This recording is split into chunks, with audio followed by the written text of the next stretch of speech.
Ceremonies have been held in Poland to mark the 80th anniversary of the Warsaw Ghetto Uprising. The presidents of Poland, Israel and Germany joined Holocaust survivors and their descendants to honor the hundreds of Warsaw Jews who revolted against Nazi soldiers in 1943, preferring to die fighting than being sent to death camps. The month-long battle was ultimately crushed when the Nazis razed the ghetto to the ground. They arrived in a show of unity, to the sound of a wailing siren that rang out across the Polish capital, setting the scene for a poignant memorial. The Israeli, Polish and German presidents shoulder to shoulder, representing nations forged by this dark chapter of history. An Auschwitz survivor quoted from a resistance fighter's defiant last poem. Clenching in the fist, a stick, a stone. We beg you, O God, for a bloody battle. We implore you for a violent death. A Polish children's choir then performed the song of Jewish partisans, inspired by the uprising.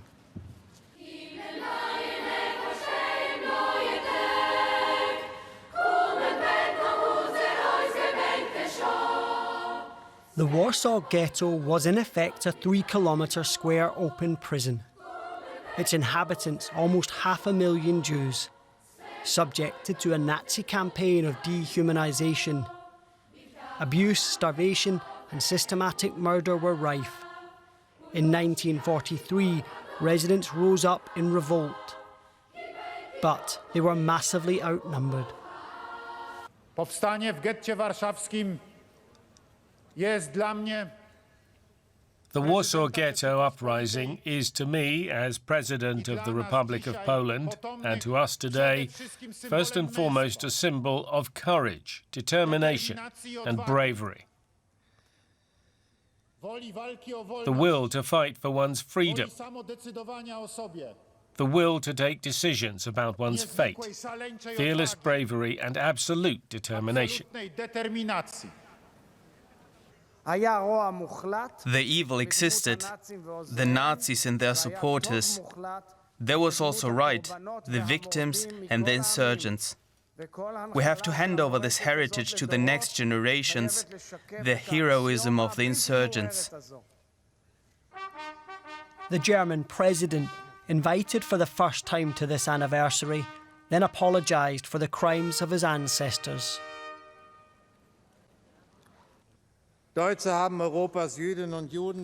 Germans persecuted, enslaved and murdered Europe's Jews, the Jews of Warsaw, with a cruelty and inhumanity for which we have no words.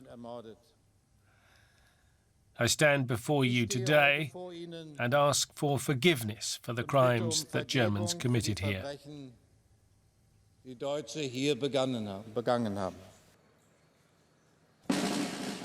Before leaving, the presidents paid their respects at the memorial to the victims. 3 men carrying sorrow, grief and guilt, but above all, a call never to forget. Christoph Heubner is the Executive Vice President of the International Auschwitz Committee. That's an association that unites Holocaust survivors, organizations and foundations from 19 countries around the world. Welcome, good to see you. Mr. Heubner, what does this day mean to you?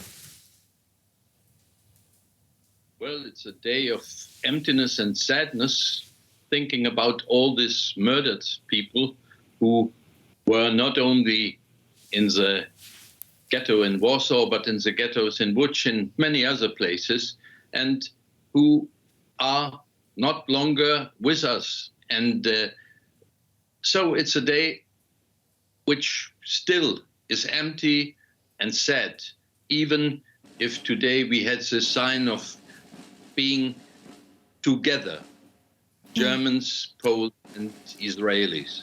Yeah. A very sad day, but I want to pull up something that the only commander to survive the Warsaw Ghetto Uprising, Marek Edelman, once said. He said that the Jewish resistance fought to, quote, not allow the Germans alone to pick the time and place of our deaths. Is it maybe also that heroism and that fight for dignity in the face of pure barbarity that we're commemorating today? Definitely, yes. It is one of these great human stories of heroism and of courage, of love, and to stand up against perpetrators and murderers. And this story has to be told all over the world again and again. And as Marian Turski, the president of the Auschwitz Committee, who was the first speaker today, repeated it, the famous sentence of Zola, j'accuse, thrown into a world where still is anti-Semitism and hate.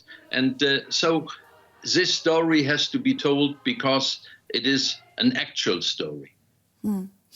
Let's talk about the events today. How important a signal is it with everything that's going on around the world? And you say we can never forget about what happened and that this is a very important international effort. How important was it that Poland, Israel, and Germany all sent their presidents there who stood there together? Well, it was very important and very moving because many of the survivors of the camps, of the ghettos, have left hate behind them. They wanted this scene of unity and this scene of sending a signal of understanding of human behavior. And so this human signal today on this place and on this day was very, very moving for all the people who attended there and all the people who understood the message of these three men. The president of the Central Council of Jews here in Germany said in an interview that Jewish resistance during World War II didn't really play much of a role in Germany's culture of remembrance. Why do you think that is? Well, because people don't know much about these stories of resistance, which are linked to the Warsaw Ghetto, which are linked to the resistance movement in the camps. And there has a lot of work to be done to tell these stories. I try to do this as a writer and to tell these stories very personal and to show that resistance was not only a resistance with weapons, but it started if you saved half of your bread for your neighbor who was starving. That was resistance. To call out a poem into the ear of somebody who was really desperate and to show we are people with a spirit. We have learned something and we have a life in front of us. Don't give up. So the resistance and the message of these days is not a kind of just one of these subtitles of the real news. It is the news. Yeah. You say it's very important to keep telling the stories, but the events commemorated today happened 80 years ago. How difficult will it be to keep the memory alive when most of the first-hand witnesses are disappearing?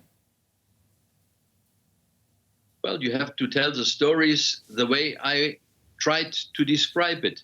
It's a story of courage, of love, of families sticking together, caring for each other, and not giving up the other neighbor who was in even a more sad position than the family itself.